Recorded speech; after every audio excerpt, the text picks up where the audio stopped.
अस्सलाम वालेकुम दोस्तों, साथ चैनल में आप सबको खुशामदीद कहता हूं। दोस्तों आज हम बात करेंगे मिज़ान बैंक के मिज़ान सीनियर सिटीजन अकाउंट के प्रॉफिट रेशो के बारे में।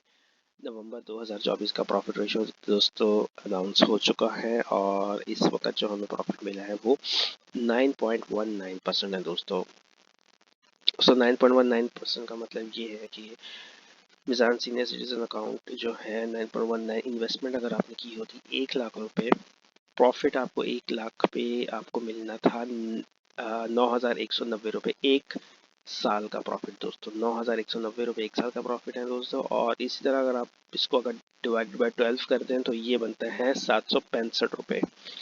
जी दोस्तों, अगर आपने मिज़ान सीनियर सिटीजन अकाउंट में जो है वो 1 लाख इन्वेस्ट किया होता तो उसका प्रॉफिट जो है मंथली यानी कि नवंबर के महीने में वो 765 रुपीज़ है दोस्तों।